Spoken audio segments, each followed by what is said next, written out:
Hello friends, welcome back to our channel.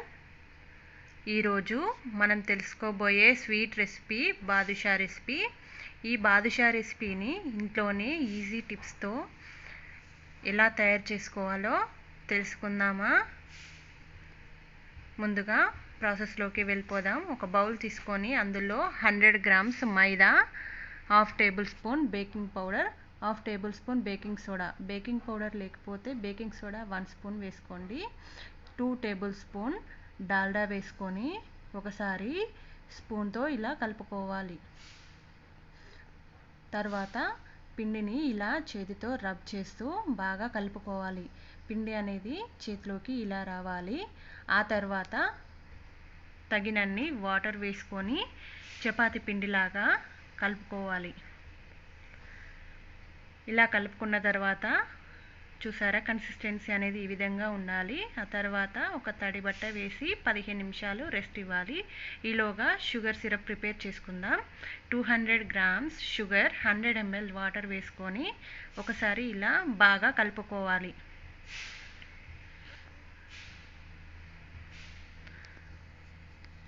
ఆ తర్వాత half table spoon ఇలాచీ powder వేసుకోవాలి. ఇలా స్టిక్కీ కన్సిస్టెన్సీ రావాలి. గులాబ్ జామ్ పాకానికి ఎక్కువ, తీగ పాకానికి కొంచెం తక్కువ. ఇందులో లెమన్ వాటర్ వేసుకోవాలి, లేక పటిక వేసుకొని పక్కన పెట్టుకోవాలి. మళ్ళీ ఒకసారి పిండిని ఇలా బాగా కలుపుకోవాలి. కలుపుకున్నాక చిన్న చిన్న బాల్స్గా చేసుకోవాలి.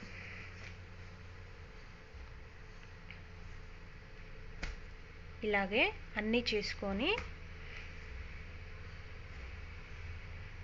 బాదుషాని ఇలా వీడియోలో చూపిస్తున్న విధంగా చేసుకోవాలి.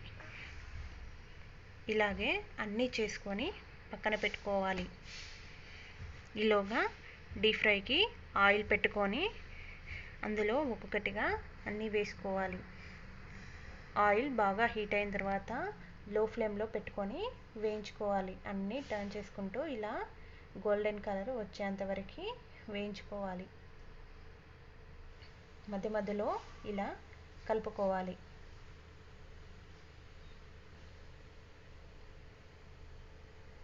లో ఫ్లేమ్లో మాత్రమే ఫ్రై చేసుకోవాలి. లో ఫ్లేమ్లో ఫ్రై చేస్తే లోపల బాగా వేగుతుంది. ఇవన్నీ గోల్డెన్ కలర్ వచ్చాక షుగర్ సిరప్లో వేసి ఒక 5 మినిట్స్ వదిలేయాలి. అంతే అండి, tasty tasty sweet shop style badusha recipe ready అయిపోయిందండి. మీరు కూడా బయట కొనే పని లేకుండా ఇంట్లోనే ఇలా ఈజీగా ప్రిపేర్ చేసుకోవచ్చు. చూసారా ఎలా వచ్చిందో? చాలా జ్యూసీగా, చాలా ఫ్లఫీగా sweet shop style badusha ready అయిపోయింది ఫ్రెండ్స్.